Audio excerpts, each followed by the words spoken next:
저는 오늘 설교 제목은 위대한 새 단어입니다. 그래서 위대한 새 단어에 관해서 여러분과 은혜를 함께 나누고자 합니다. 그래서 첫 번째로는 옛 언약 아래 살던 이스라엘 자손에게는 모세의 율법과 그리고 제사장과 그리고 제사의 규례가 있었습니다. 그래서 그들이 율법을 어겼을 경우인데 이 이스라엘 백성은 영적으로 죽은 자들이었기 때문에 율법을 어길 수밖에 없었습니다. 그래서 제사장들이 백성들의 죄를 속죄하도록 또는 덮도록 임명받았습니다. 구약 성경은 대속죄일에 일어났던 주목할 만한 두 가지 일이 있습니다. 그게 첫 번째는 대제사장은 극도로 조심스럽게 흠없고 깨끗한 짐승의 피를 지성소로 가져가서 속죄소 위에 뿌렸습니다. 흠없고 깨끗한 짐승의 피가 이스라엘 백성의 자손들이 전년도에 지었던 모든 죄를 덮었습니다. 레위기 17장 11절 말씀에는 생명이 피에 있기 때문에 죄를 덮어주거나 속죄하는 데 피를 사용했음을 알려줍니다. 그러므로 흠없고 깨끗한 짐승의 생명이 영적으로 죽은 이스라엘 백성들을 덮었습니다. 두 번째 중요한 일은 제사장이 짐승의 머리에 안수한 다음 그 위에 이스라엘 백성의 죄를 고백함으로써 속죄 염소에게 이스라엘 백성의 죄를 상징적으로 얻는 것이었습니다. 그런 다음 속죄 염소들을 들짐승이 잡아먹도록 광야에 풀어놨습니다. 그리하여 이스라엘 백성은 1년 동안 죄에서 면제가 되었습니다. 즉 그들의 죄는 피에 덮여 있고 그 재물이 그 죄를 가져가게 되었습니다. 이러한 의식은 그 다음 해에도 그 다음 속죄일에도 반복되어야 했습니다. 그 이유는 구약의 이스라엘 백성들은 아직 영원한 생명이 없었기 때문입니다. 인간이 경험할 수 있는 것들 중에 가장 위대한 사건인 영원한 생명은 완벽한 재물이신 예수 그리스도께서 오시기 전까지는 주어질 수 없었습니다. 새 언약 아래서 예수 그리스도의 피는 우리의 죄를 덮을 뿐만이 아니라 그 죄를 씻기도 합니다. 요한계시록 1장 5절에서 이렇게 말씀하고 있습니다. 우리를 사랑하시어 자신의 피로 우리의 죄들에서 우리를 씻기시고. 아멘. 이 종이라고 했는데 종이를 못 구해서 이 휴지 위에 죄라고 적혀 있어요. 그래서 제가 이거를 보이지 않게 가려보겠습니다. 다른 휴지로, 깨끗한 휴지로 가려보겠습니다. 하지만 이 가려진 휴지 위에 그 적혀있던 글씨는 그대로 여전히 종이 위에 적혀 있습니다. 이것이 구약 이스라엘 백성에게 일어났던 일입니다. 그들의 죄는 여전히 있었는데 덮여진, 즉 속죄되었던 것입니다. 죄의 본성은 이스라엘 백성 안에 해결되지 못한 채 있었고 그것이 바로 계속 죄를 지었던 이유입니다. 그것은 이스라엘 백성들도 다른 어쩔 수 없는 부분이었습니다. 그런데 만일 제가 잉크를 제거할 수 있는 세정제를 가져다가 휴지 위에 적힌 글씨를 제거한다면 다른 종이로 더 이상 다른 휴지로 더 이상 그 휴지를 가리지 않아도 될 것입니다. 즉 깨끗이 씻겨서 지워진 것입니다. 이게 두 번째, 우리는 아직 거듭나지 않은 죄의 본성을 가진 이들이 예수 그리스도를 마음으로 믿고 입으로 시인하고 구원을 받는 거듭난 자가 됩니다. 거듭난 그리스도인인 이들은 과거에 행했던 모든 것이 사라지고 지금까지의 전부가 말소됩니다. 그리고 예수 그리스도 안에서 새로운 피조물이 됩니다. 그것이 바로 죄의 제거입니다. 죄의 제거는 범법 자체가 우리와 분리되어 결별하는 것은 물론이고 존재하지도 않기에 우리는 의롭게 됩니다. 그렇습니다. 죄의 제거로 우리는 의롭게 되었습니다. 의롭게 된다는 것은 우리가 무죄라고 선언이 되었다는 뜻입니다. 구약에서 단지 일시적으로 덮거나 잠정적인 속죄만을 제공하던 짐승의 피는 하나님의 영원한 어린 양이신 예수님의 피에 대한 모형이었습니다. 예수님은 우리의 죄를 영구적으로 제거하려고 우리를 위해 피를 흘리셨습니다. 새 언약 아래서 우리는 속량된 자입니다. 우리는 죄의 제거를 받았습니다. 속죄는 구약 성경에 들어있는 위대한 단어 중 하나이고 죄의 제거는 신약 시대에 들어있는 위대한 단어 중에 하나입니다. 우리가 말씀을 더 깊이 묵상하게 되면 죄의 제거라는 이 말은 새로운 탄생과 연관이 되어 사용되어집니다. 사도행전 10장 43절 같이 읽어볼까요? 나와있나? 죄의 제거 밑에 사도행전 10장 43절 같이 읽어보겠습니다. 그에 대하여 모든 선지자도 증언하되 그를 믿는 사람들이 다 그의 이름을 힘입어 죄사함을 받는다 하였느니라. 아멘. 죄의 본성을 가진 자들은 죄의 용서가 아닌 죄의 제거를 받습니다. 죄인이 용서를 받기 위해, 구원을 얻기 위해 자신의 모든 죄를 고백해야 한다면 우리는 아직도 구원을 받지 못할 것입니다. 왜냐하면 죄인이 행하여 온 모든 것이 잘못된 것이기 때문입니다. 현재 새롭게 된 우리가 잊어버렸다가 이따금씩 구원받기 전에 행했던 일들이 불쑥 떠오를 수도 있습니다. 그럴 때 우리는 당당하게 이렇게 고백할 수 있습니다.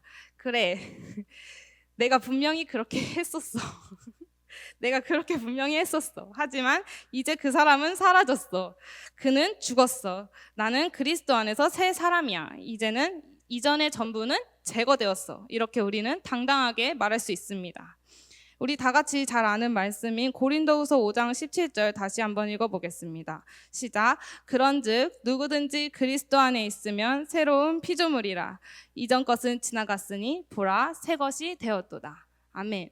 자연적인 관점으로 본다면 거듭난 이후 이전과 똑같은 겉모습을 바라보고 아무 변화를 느낄 수 없을 수도 있습니다. 거듭난 그리스도인들은 그들의 속에 있는 사람, 곧 진짜 내가 거듭났습니다.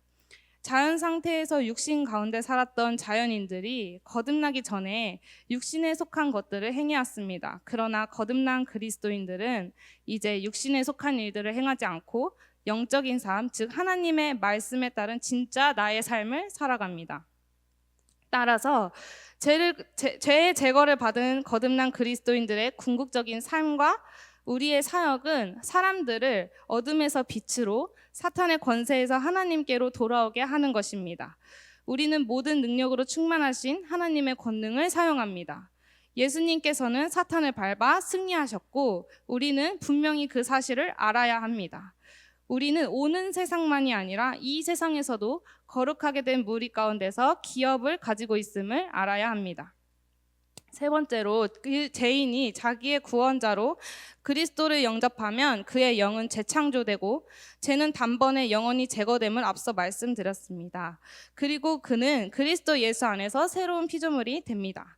그러나 그가 하나님의 말씀으로 마음을 새롭게 할 때까지, 그리고 영적으로 성장하지 못한다면 그가 잘못된 생각과 육신이 지배하게 되고 그의 영이 삶을 다스려지도록 성장하지 못하게 되므로 계속하여 실수를 할 수도 있습니다. 그리스도인이 거듭난 후 실수하거나 실족하거나 죄를 지었을 때 죄의 제거를 받는 것이 아니라 죄의 용서를 받게 됩니다. 죄의 용서가 거듭난 그리스도인에게 위대한 단어입니다. 요한일서 1장 9절 같이 읽겠습니다. 만일 우리가 죄에서 자백하면 그는 미쁘시고 의로우사 우리 죄를 사하시며 우리를 모든 불의에서 깨끗하게 하실 것이요. 아멘.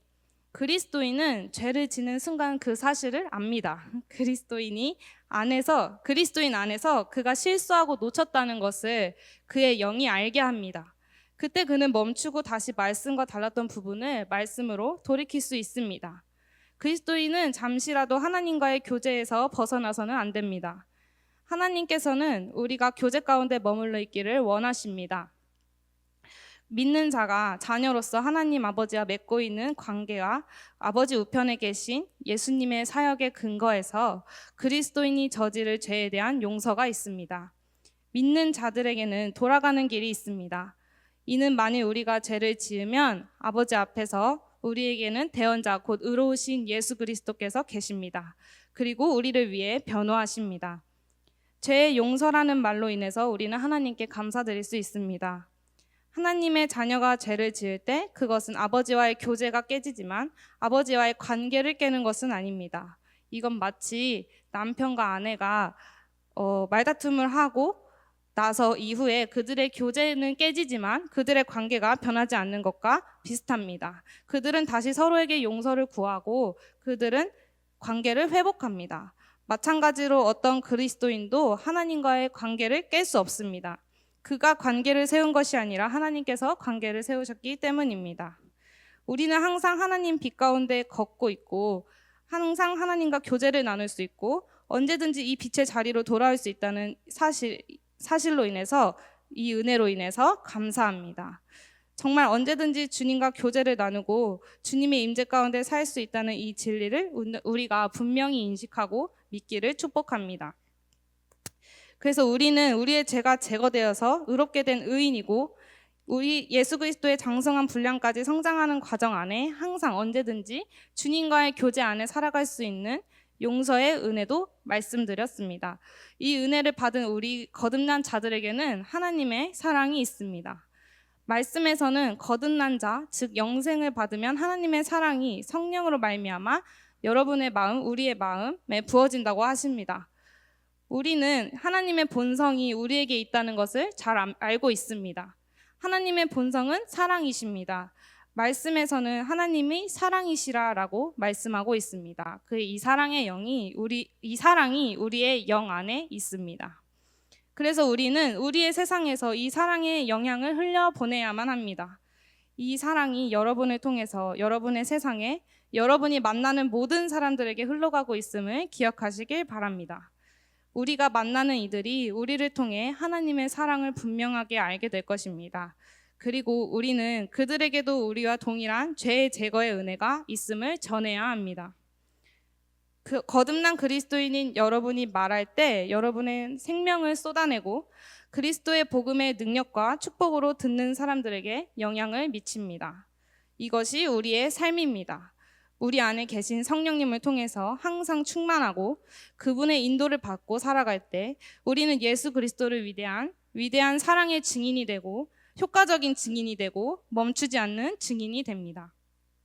말씀을 마무리하면서 여러분, 우리를 무죄 선언하시고 우리를 의롭게 하신 하나님을 찬양합니다.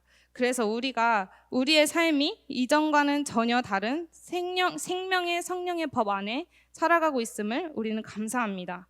그리고 주님께서 우리를 통해 무죄 선언의 은혜의 기쁜 소식이 흘러가고 하나님의 나라가 확장이 항상 이루어지는 삶이 되길 축복합니다.